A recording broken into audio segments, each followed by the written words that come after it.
मात पिता और गुरु की वाणी, विनय विचार करो सुख जानी। जो व्यक्ति माता पिता और गुरुओं की सेवा करता है और उनकी बातों को श्रद्धार करता है, परमात्मा उनसे बहुत प्रसन्न होते हैं और परमात्मा की सदा उन लोगों पर कृपा बनी रहती है। नमस्कार, आप सभी का मेरे YouTube चैनल पर स्वागत है। मैं गीता के तीसरे अध्याय से बात करने वाला हूँ। बहुत सुंदर बात है। मैं एक ही बात, एक शब्द कहने वाला हूँ। एक शब्द से ही आपको ये ज्ञात करना है कि इसमें परमात्मा की प्राप्ति कैसे होती है। इस शब्द से ये ज्ञात करना है।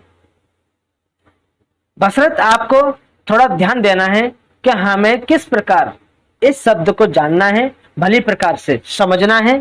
जब तक जानोगे नहीं तब तक मानोगे कैसे। उस शब्द को भली प्रकार से जानना है, मंथन करना है, चिंतन करना है, मनन करना है। जब तक मंथन नहीं करोगे तब तक वो शब्द तुम्हें, उसकी शब्द की गहराई नहीं मालूम होगी कि उसकी शब्द की गहराई कहां तक है। अगर जिसने उस शब्द की गहराई को जान लिया भली प्रकार से, तो उसे परमात्मा की प्राप्ति में देरी नहीं है। परमात्मा की प्राप्ति में तब तक देरी है जब तक उस शब्द को भली प्रकार से गहराई तक नहीं जान सकता। और जैसे ही उस शब्द को गहराई से जान गया, वो परमात्मा को प्राप्त कर चुका है।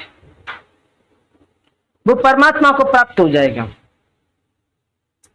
तो यहां पर अर्जुन कहते हैं श्री कृष्ण भगवान से कि परमात्मा की प्राप्ति तो तत्व ज्ञान से भी होती है। फिर यह आसक्ति रहित कर्मों के द्वारा परमात्मा की प्राप्ति में द्वार बतलाने का क्या अभिप्राय है।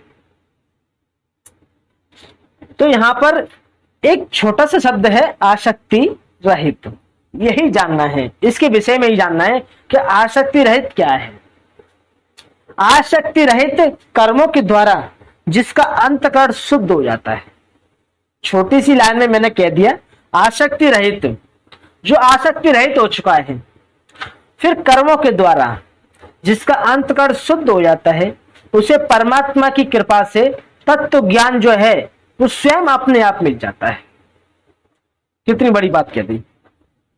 अब बशर्त हमें इस शब्द को भली प्रकार से जानना है, आसक्ति रहित क्या है। अब आसक्ति रहित क्या है, आसक्ति क्या है। आसक्ति जिसमें हमारी शक्ति क्षीण होती रहती है।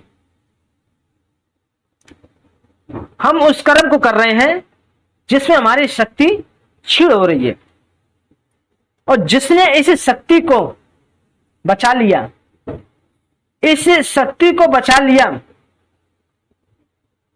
फिर वो परमात्मा को प्राप्त कर जाएगा। आसक्ति रहित, आसक्ति का मतलब किसी वस्तु पर आसक्त होना। समझ के चलना, हम किसी वस्तु पर आसक्त होंगे तो हमारी शक्ति क्षीण होगी। जैसे कि फॉर एग्जाम्पल हमने किसी वस्तु को हाथ में उठाया, ईंट को ही मान लो, ईंट को हमने अपने हाथ में उठाया और हाथ में उठाए कम से कम 5 मिनट तक हम उसे पकड़े रहे, तो क्या होगा, हाथ दुखने लगेगा।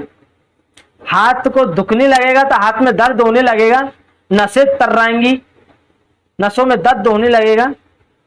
तो क्या ये हम उस वस्तु को ज्यादा देर तक उठा नहीं सकते हैं, लेकिन उसे छोड़ भी नहीं सकते, क्योंकि हमारा जो मोह है उस ईंट से है, हम उसे छोड़ नहीं रहे। तो हमारी ये शरीर की जो शक्ति है वो क्षीण होती आ रही है।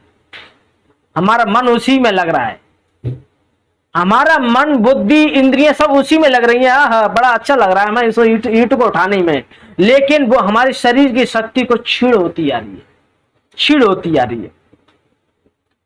सेम इसी तरह संसार में जो वस्तु हैं उनसे हमारा मन बुद्धि इंद्रियां इस प्रकार से चिपकी हुई हैं कि हमारे धीरे धीरे धीरे धीरे अंदर की जो ऊर्जा है, शक्ति है, वो खत्म होती जा रही है, नष्ट होती जा रही है।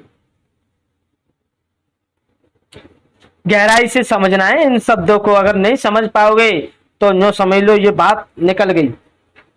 180 इसकी स्पीड से नहीं, 500 की स्पीड से निकल गई, तुम्हें दिखाई भी नहीं देगी। तो हम जिस वस्तु से चिपके हुए हैं, आसक्त हैं, हम उन्हें छोड़ना ही नहीं चाहते, तो हम परमात्मा को प्राप्त नहीं कर सकते। क्योंकि जो शक्ति क्षीण हो रही है, उसी शक्ति के द्वारा हमें परमात्मा को जानना है, और उस शक्ति को हम क्षीण कर देंगे सांसारिक वस्तु में, तो फिर हमारे पास शक्ति क्या बची उस शक्तिमान को जानने के लिए। इसीलिए हमें इस शक्ति को बचाना है जिस शक्ति को हम क्षीण कर रहे हैं। आसक्त का मतलब मैंने बता दिया, किसी पर निर्भर होना, और जिस पर निर्भर है उसमें हमारी शक्ति क्षीण हो रही है, उससे रहित हो जाओ। यानी कि जो वजन हमने लिया है उस वजन को छोड़ दो, फिर देखो कितना आराम मिलता है।